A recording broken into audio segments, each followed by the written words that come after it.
Over 60,000 people were watching live, when a flight attendant slapped a young mother across the face and cheered. What none of them knew was that the woman they just humiliated wasn't an ordinary passenger.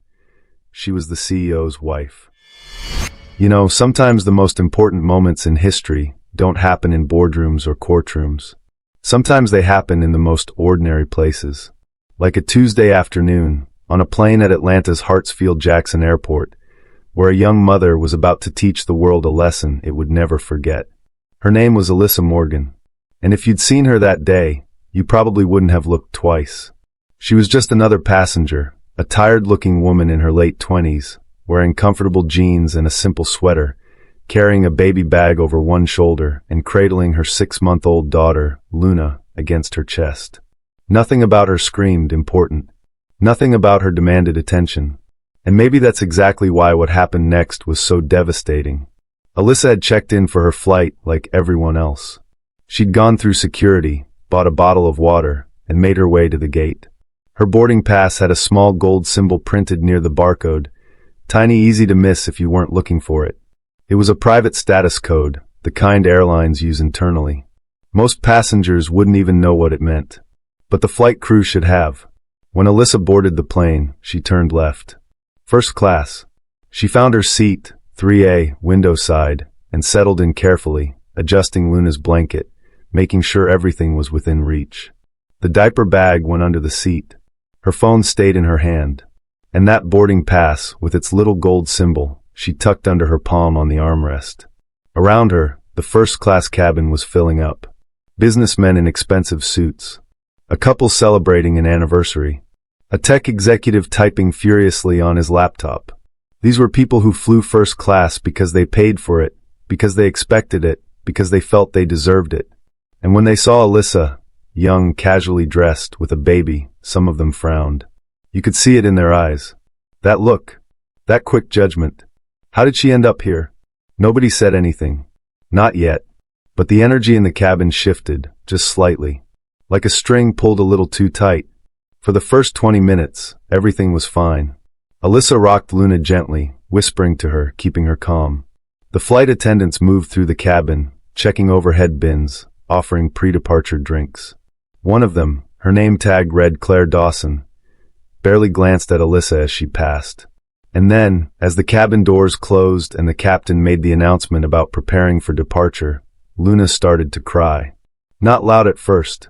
Just fussing, the way babies do. But in the pressurized quiet of first class, where people were used to hushed conversations and the gentle clinking of champagne glasses, even a baby's small cry felt like an invasion. Alyssa immediately shifted into action. She adjusted Luna's position, checked her diaper, offered a pacifier. She was doing everything right, everything any good mother would do. But Luna was 6 months old. She couldn't understand that she needed to be quiet for the strangers around her. She just knew she was uncomfortable, and she cried. That's when Claire Dawson reappeared. "Ma'am," she said, her voice sharp enough to cut glass. "You need to keep your baby quiet. This is first class." Alyssa looked up, surprised by the tone. "I'm trying," she said softly. "She's just a little fussy. It'll pass." "Other passengers are complaining," Claire said, though no one had actually said a word. "If you can't control her, maybe you should move to the back of the plane." There it was. That suggestion. Move to the back. Where you belong. Alyssa's jaw tightened, but her voice stayed calm. "I have an assigned seat. We'll be fine." She turned her attention back to Luna, rocking her, humming quietly. Around them, passengers were watching now. Some looked sympathetic. But others looked annoyed, inconvenienced. Like this young mother and her crying baby were ruining their $200 upgrade. "Some people just don't understand first-class etiquette," someone whispered behind her. Claire walked away, but her body language was pure frustration. She disappeared into the galley, and Alyssa could hear her talking to another crew member, her voice carrying just enough to be heard. "I don't know how she even got up here. Probably some mistake with the booking system. People like that always think they can sneak into first class." People like that. Alyssa heard it. She heard every word. But she didn't respond. She just kept rocking Luna, kept whispering to her daughter, kept her eyes down. Her hand rested on that boarding pass, covering the gold symbol that could have ended all of this with a single word. But she didn't say that word. Not yet. 5 minutes passed. Luna's crying wasn't getting worse, but it wasn't stopping either. She was tired, overstimulated, uncomfortable in the unfamiliar environment. And then Claire Dawson came back. This time, she wasn't alone. Another flight attendant stood behind her, arms crossed, backing her up. "Ma'am, I'm going to have to ask you one more time." "I'm doing my best," Alyssa said, and for the first time, there was an edge in her voice. Not anger, just exhaustion. "She's a baby. She's going to cry sometimes." "Not in my cabin, she's not," Claire snapped. And that's when it happened. Claire Dawson reached out, fast, impulsive, angry, and slapped Alyssa across the face. The sound echoed through the cabin like a gunshot. For a moment, everything stopped. Time itself seemed to freeze. Alyssa's head turned from the impact, her cheek already reddening. Luna's cries got louder, startled by the sudden movement. And all around them, 50 passengers sat in complete shock. But here's the thing about shock, it doesn't last. And when it broke, it didn't break in Alyssa's favor. A few people gasped.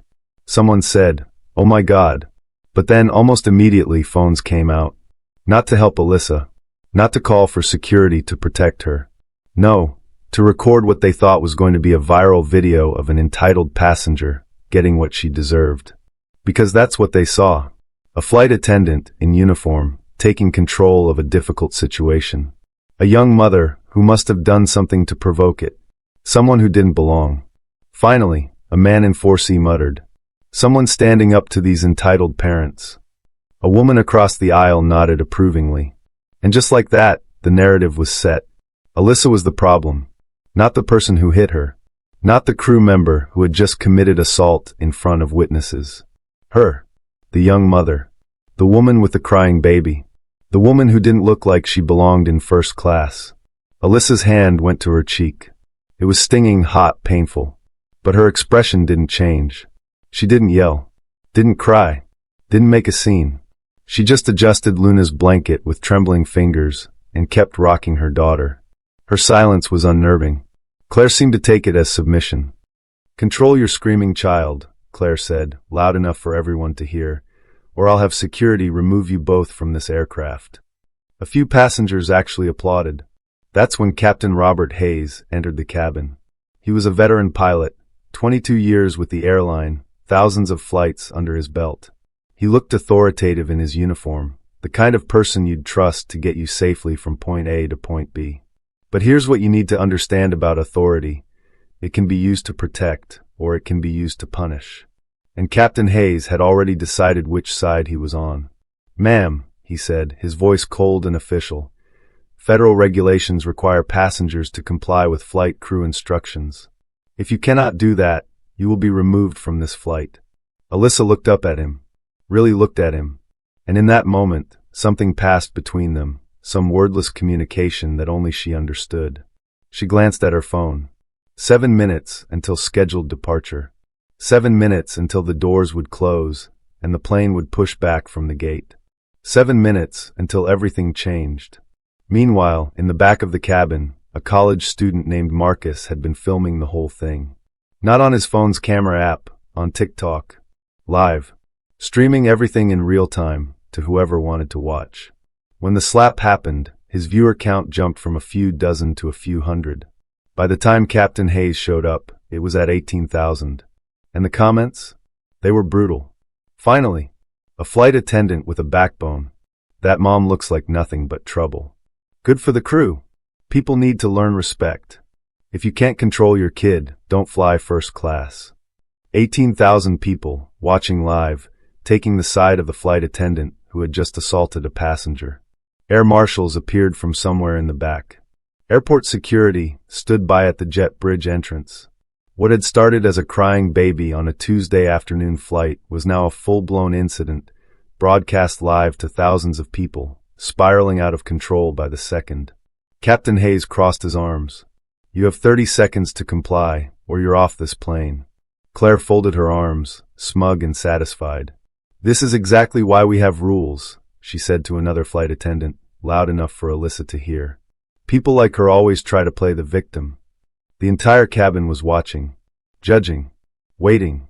And Alyssa Morgan, quiet, calm, still cradling her crying daughter, took a slow, deep breath. Then she picked up her phone and made a call. "Hey, sweetheart," she said softly, her voice barely above a whisper. "I'm having some trouble on your airline." The man who answered spoke with a voice that was calm, controlled, and absolutely dangerous. "Which aircraft, Alyssa?" he said. "I'll handle it." Captain Hayes froze mid-step. Claire Dawson's smug expression faltered. Because that voice was one every single Atlas Air employee knew by heart.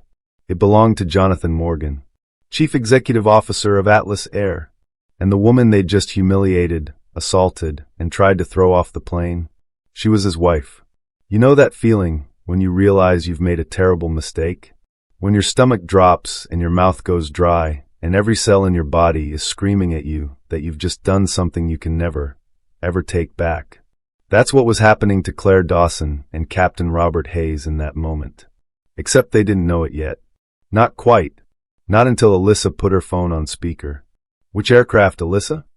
The voice filled the cabin. Calm. Measured. But underneath that calm was something else. Something that made grown men take a step back. It was the kind of voice that didn't need to yell to be terrifying. The kind of voice that moved mountains with a whisper. "I'll handle it," he said. And suddenly, the entire energy of that first-class cabin shifted. You could feel it, like the air pressure changing before a storm. Captain Hayes' confident stance wavered. Claire's smug expression started to crack around the edges. Because they knew that voice. Every pilot who'd ever flown for Atlas Air knew it. Every flight attendant who'd been through training knew it. Every gate agent, every mechanic, every person who'd ever collected a paycheck with that company's logo on it. They all knew that voice. Jonathan Morgan, CEO of Atlas Air. But here's the thing, knowing someone's voice and understanding what it means are two very different things.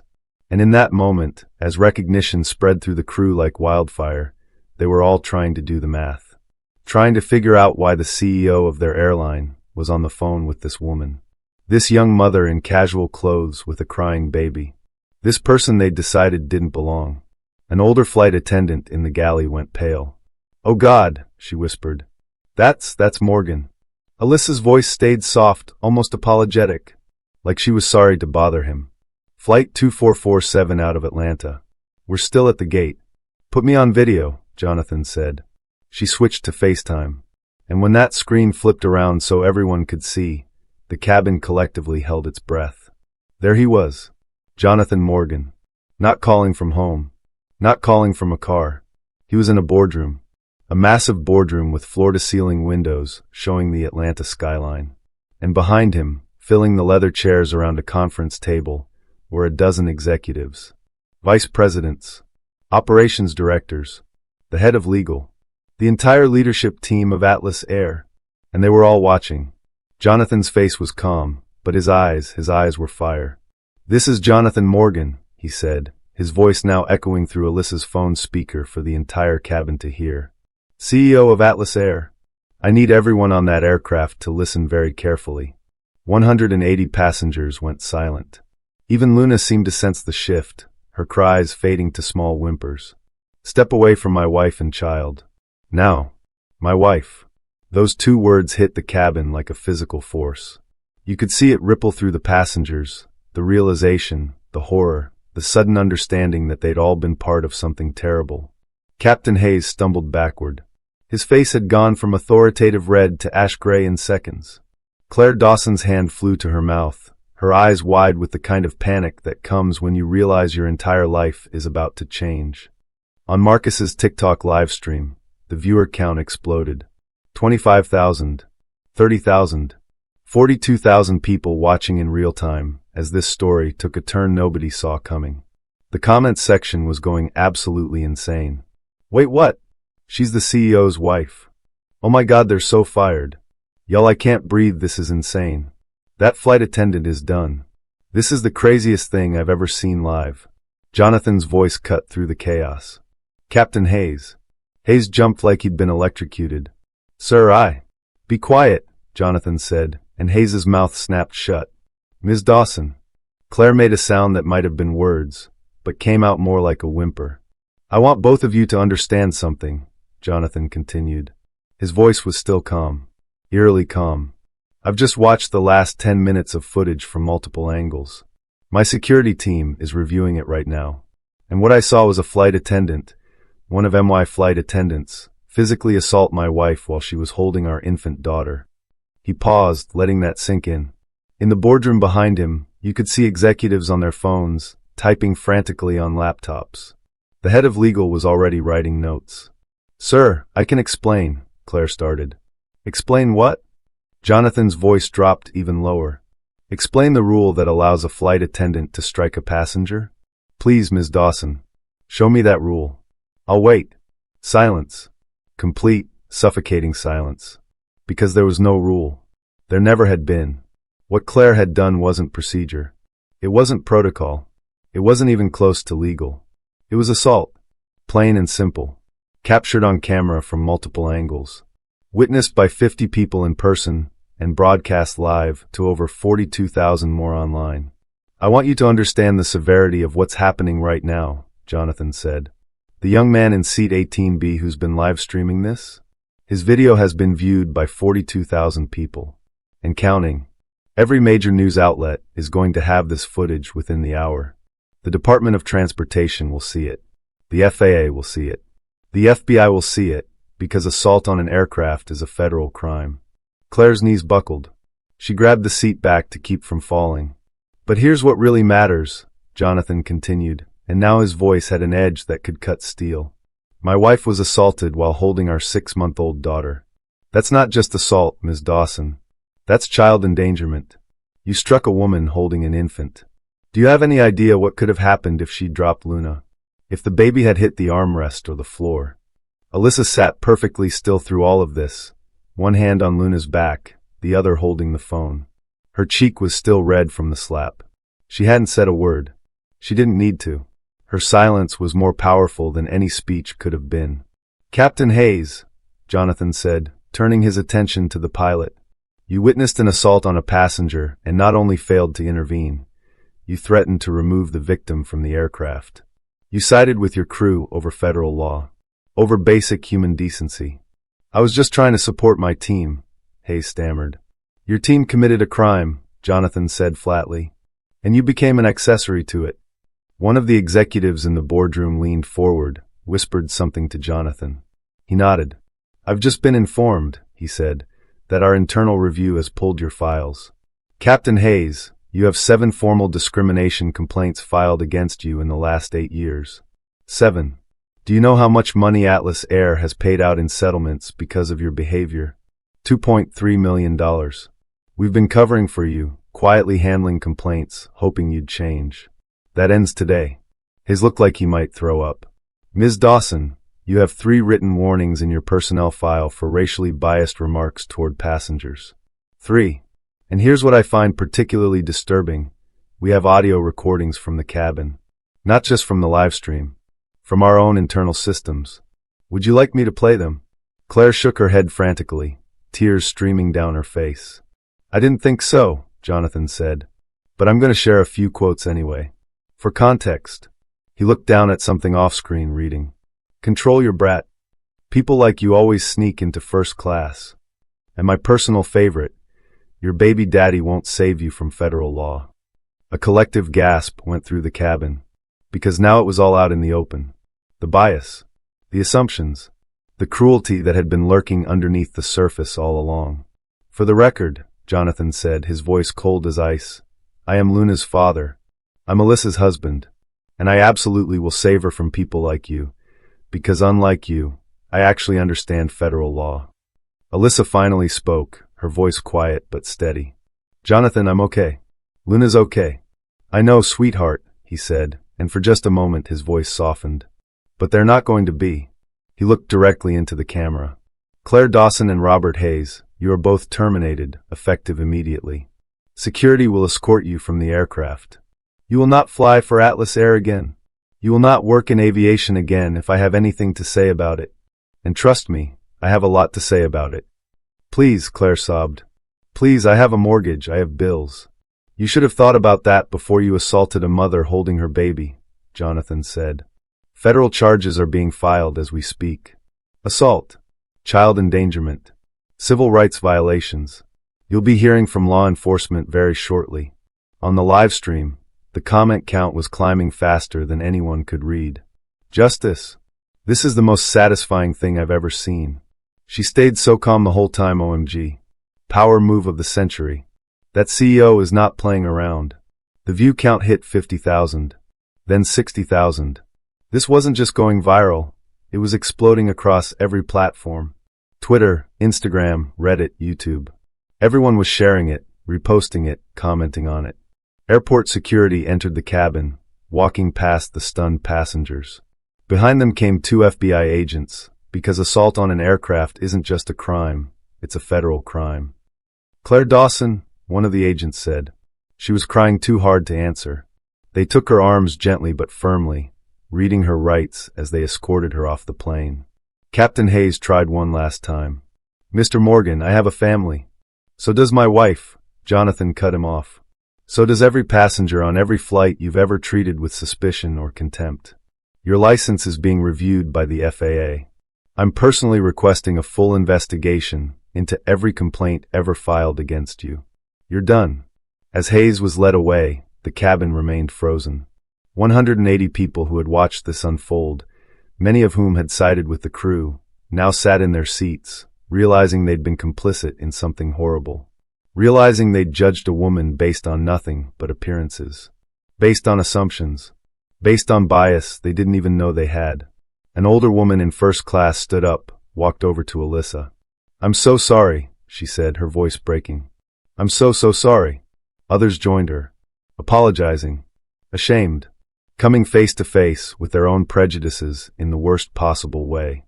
Alyssa looked up at them, still holding Luna. Thank you, she said quietly. But this isn't about me. This is about every mother who's been judged. Every passenger who's been profiled. Every person who's been treated like they don't belong, and had no CEO to call. Jonathan's face on the phone screen softened when he heard her say that. That's my wife, he said with unmistakable pride. That's why I married her. Alyssa, do you want to stay on the flight or should I send the car? We'll stay, she said. Luna needs to get home. Okay. A new captain and crew are on their way. They'll be there in 10 minutes. I'll stay on the line until you're safely in the air. And he did. For the next half hour, as a new crew boarded and apologized profusely, as the plane finally pushed back from the gate, as it taxied and took off into the Atlanta sky, Jonathan Morgan stayed on that video call, watching over his family. The live stream ended at 62 million views. 62 million people had watched, in real time, as justice was served. But here's the thing about justice, it's not the ending. It's just the beginning. Because what happened next would change everything. Here's what nobody tells you about viral moments, they fade. The internet moves on. Today's outrage becomes tomorrow's forgotten headline. Within a week, most stories disappear into the endless scroll of content, replaced by the next shocking video, the next controversy, the next thing to be angry about for 15 minutes. But every once in a while, something happens that doesn't fade. Something that becomes a turning point. A before and after. Flight 2447 was one of those moments. By the time Alyssa's plane landed that evening, the video had been viewed over 60 million times. It was on every news channel. CNN, Fox News, BBC, Al Jazeera. Every talk show was discussing it. Every newspaper had it on the front page. The hashtag Flight 2447 was trending #1 worldwide. But the real shockwave wasn't just about the video itself. It was about what the video represented, what it revealed. Because here's the uncomfortable truth. What happened to Alyssa wasn't unique. It was just the first time it had been captured so completely, so undeniably, with such a dramatic reversal. By midnight, Atlas Air's stock had dropped 9%. Shareholders were panicking. The board was in emergency session. And Jonathan Morgan was facing the biggest crisis of his career. Most CEOs, when faced with this kind of disaster, would have done what CEOs do. Minimize, control the narrative, settle quietly, make it go away. Pay off the victim, bury the story, move on. Jonathan did the opposite. Within 12 hours of the incident, he released a statement. Not a carefully worded PR response full of alleged incidents and ongoing investigations. A real statement, raw and honest. What happened to my wife and daughter yesterday was inexcusable, it read. But what's even more inexcusable is that it took this happening to my family for me to fully understand how deep these problems run in our industry. My wife had the privilege of being married to the CEO. She could make a phone call that changed everything. But how many passengers have experienced discrimination, bias, or worse, and had nobody to call? This ends now. Not with apologies. With action. The aviation industry held its breath. And then Jonathan did something revolutionary. 48 hours after Flight 2447, Atlas Air announced the Passenger Dignity Program. Not a committee. Not a study group. Not a 6-month review process. An actual, immediate, system-wide transformation. Every flight attendant, every pilot, every gate agent, everyone who worked for Atlas Air would undergo mandatory empathy and anti-bias training. Not optional. Not online modules you could click through without reading. Real, in-person training with real scenarios, real accountability. Zero tolerance for discrimination became policy. Not the kind of zero tolerance that companies claim but never enforce. Real consequences. First incident, immediate suspension and investigation. Second incident, termination. No exceptions. No quiet settlements. Everything reported publicly. A passenger bill of rights was created and posted in every aircraft cabin, every gate area, every airport where Atlas Air operated. Plain language, real protections, and a direct hotline to report violations that went straight to the CEO's office. But here's what made it truly different. Jonathan didn't just reform his own airline. He made the data public. Every discrimination complaint, every investigation outcome, every training session result. Complete transparency. If we're going to change, he said in a press conference, we need to be held accountable. Not just to our shareholders, to every person who trusts us with their safety and dignity. The response was immediate and divided. Some praised it, called it revolutionary, said it was about time someone in corporate leadership actually led. Others mocked it, called it performative, said it would never last, predicted the company would fold within a year from the cost and complexity. But Jonathan didn't care about the critics. He cared about the results. And the results came fast. Within a month, 3 more Atlas Air employees were terminated for discrimination. Not because there were suddenly more incidents, because people finally felt safe reporting them. Because there was finally a system that took them seriously. Within 2 months, discrimination complaints across the industry started dropping. Not just at Atlas Air, everywhere. Because other airlines saw what was happening. They saw Atlas Air's stock start to recover. They saw customers choosing Atlas Air specifically because of the reforms. They saw that doing the right thing could actually be good for business. Within 6 months, Delta announced similar policies. Then United. Then American. Then international carriers. The Passenger Dignity Program became the model that airlines around the world started adopting. But the real impact was in the stories that started coming out. Stories that had been buried for years. A black businessman who'd been questioned about his first-class ticket on 12 separate flights, and told himself each time that he was being too sensitive. A mother traveling alone with 3 kids who'd been asked to move to the back because she was disturbing other passengers, even though her children were completely well-behaved. An elderly woman with a walker who'd been treated like she was faking her disability. A young man wearing a turban who'd been randomly selected for additional screening on every single flight for 5 years. Story after story after story. People who'd experienced discrimination in the air and convinced themselves it was normal. That it was just how things were. That they should just accept it and move on. Flight 2447 told them they didn't have to accept it anymore. The legal consequences for Claire Dawson and Captain Hayes were severe. Claire was sentenced to 18 months in federal prison for assault and child endangerment. Hayes lost his pilot's license permanently. The FAA's investigation revealed a pattern of behavior so extensive that it prompted a complete review of how pilots with repeated complaints were being handled across the industry. But here's what's interesting. Jonathan and Alyssa didn't just walk away after getting justice. They could have. They'd won. The bad guys were punished. The system was reformed. They could have gone back to their lives. Instead, they created something bigger. 6 months after Flight 2447, they founded the Family Flight Foundation. Its mission was simple: provide free legal representation to any passenger who experienced discrimination on an aircraft. Any airline, any circumstance. If you were treated unfairly because of your race, your religion, your appearance, your disability, or any other factor, they would fight for you. People said it was crazy, that they'd be overwhelmed with frivolous complaints, that it would bankrupt them. In the first 2 years, they handled 902 cases. They won every single one. Not every case went to trial. Most airlines, faced with the Foundation's legal team and the public relations nightmare of another viral discrimination story, settled quickly. But whether it was a settlement or a courtroom victory, the message was clear: passengers had rights. And those rights would be protected. The college student who live-streamed the original incident, Marcus, turned his footage into a documentary. He called it 35,000 Feet, Injustice in the Sky. It won awards at Sundance, Toronto, and Cannes.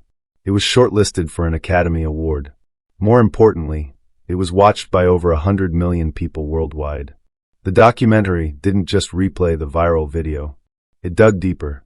It interviewed other passengers who'd experienced discrimination. It showed the training sessions Atlas Air implemented. It followed Claire Dawson to prison and interviewed her about how her own biases had destroyed her life. It talked to Captain Hayes, who broke down on camera admitting he'd let power and pride blind him to his own prejudice.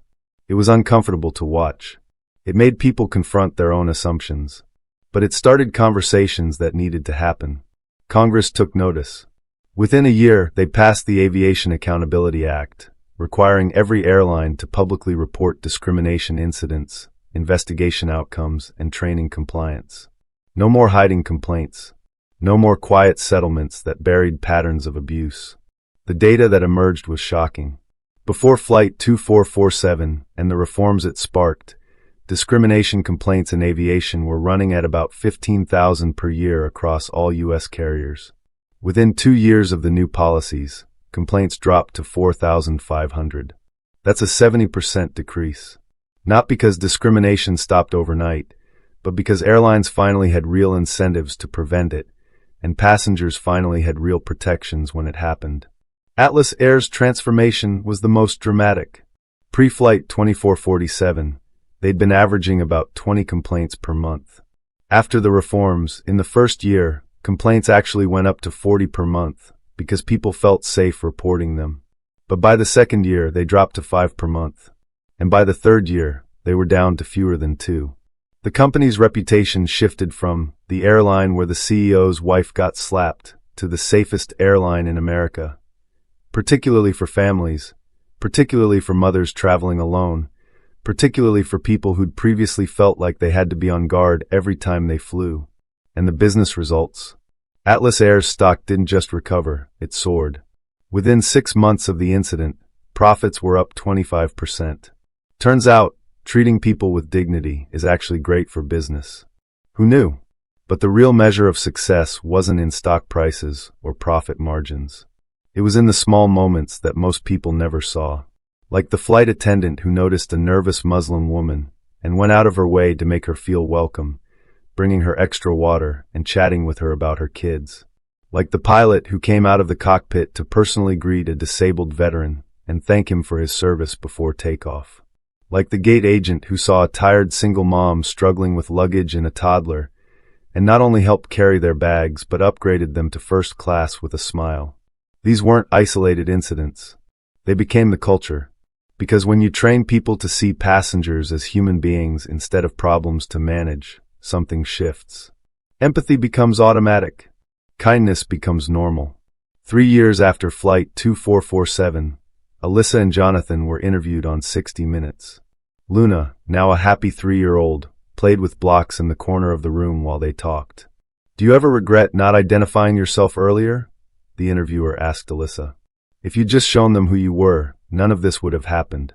Alyssa was quiet for a moment, considering the question carefully. "That's exactly the point," she finally said. "I shouldn't have had to show them who I was. My dignity as a passenger, as a human being, shouldn't depend on who I'm married to or what symbol is on my boarding pass. Every person on that plane deserved to be treated with respect." The only difference was that I had the power to demand accountability. Most people don't. That's what we're trying to change. Jonathan added, if my wife hadn't been on that flight, if it had been any other young mother, Claire Dawson would probably still be working.